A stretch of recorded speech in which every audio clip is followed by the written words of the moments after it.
Election chaos 2020. You knew it was coming. After months of engineered chaos on the streets, engineered chaos came to America's polling places. Hundreds of thousands of ballots turned up seemingly out of thin air.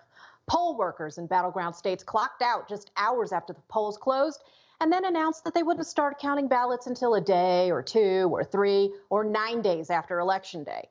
Shockingly, in the nation's most hotly contested districts, Republican poll watchers were blocked from exercising their legally protected rights to observe ballot counts. This was the crazy scene in Wayne County, Michigan, where GOP observers got locked out of a voting center on Wednesday.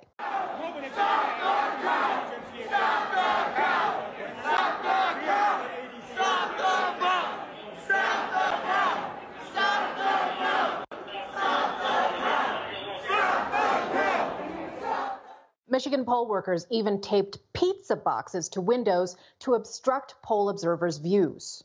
I don't know if you can blow it up because it's not big enough. Stop it into the door now. Using pizza boxes to cover this room as we speak right now. GOP poll worker and activist Matt Seeley was there, and he described to me what happened when he and several hundred observers and challengers showed up to do their jobs. All of a sudden, they locked the doors and said, we're at capacity, no one else is coming in. And then they announced, if you guys want to go get lunch, go get lunch. So a lot of our workers left to go get refreshment in this ballroom that they provided us with, thinking that when we left the room, they'd let another Republican in to take our place, right? Mm-hmm. Not only did they not let them in, they didn't let the person who went to lunch back in. Meanwhile, the Democrats inside the counting room were provided with an area where they could have bottled water, coffee, donuts. They brought in Jimmy John's box lunches, so they never had to leave the room. So they knew in advance they were going to lock us out. And here was the scene on Thursday outside the convention center in Detroit, where GOP observers were locked out as Democrats conducted their secretive count away from prying eyes.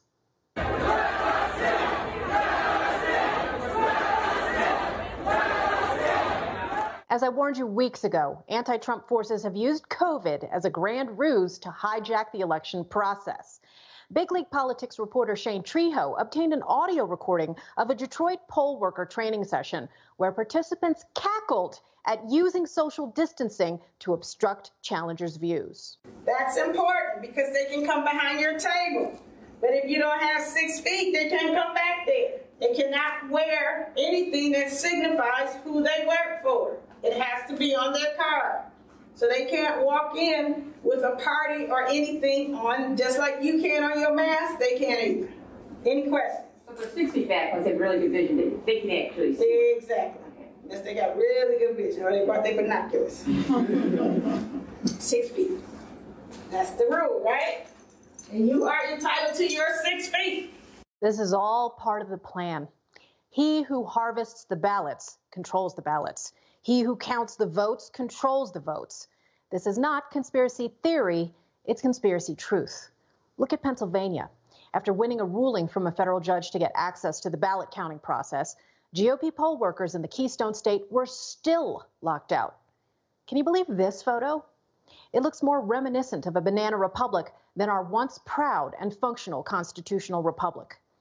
Trump campaign surrogate Corey Lewandowski condemned the obstruction. They have 8 attorneys fighting us to see these ballots inside. The court order is in effect. They will not give us access, and the sheriff has decided not to come down here to enforce that court order. The sheriff of your county will not come down and enforce a court order. What is going on in this city? What are you hiding?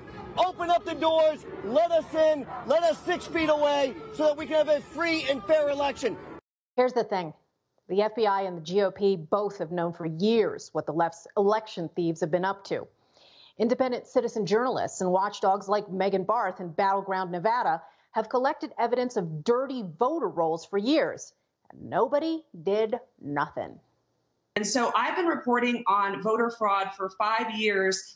We had a whistleblower from the post office come forward in 2016 saying that ballots went missing. We handed all of our evidence, including 3,000 envelopes, over to the FBI. These envelopes represented returned campaign mailers from supposedly actively registered voters. We turned all of this evidence over to the FBI, the local FBI office, and they never opened the case.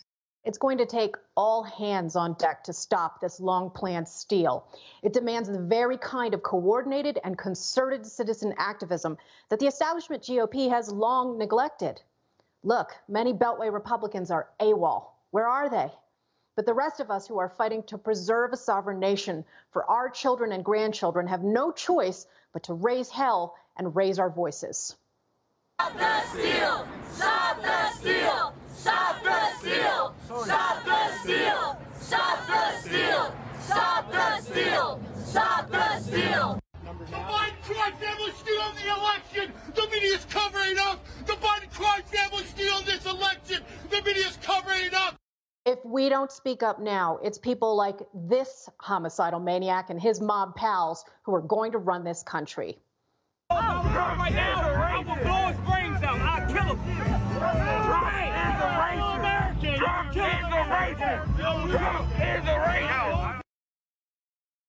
You just watched Newsmax TV, America's fastest growing cable news channel, now in more than 70 million homes. You can get Newsmax TV on your cable system or check your cable guide. And if your system doesn't carry Newsmax, call them, tell them you want Newsmax TV, because we're real news for real people.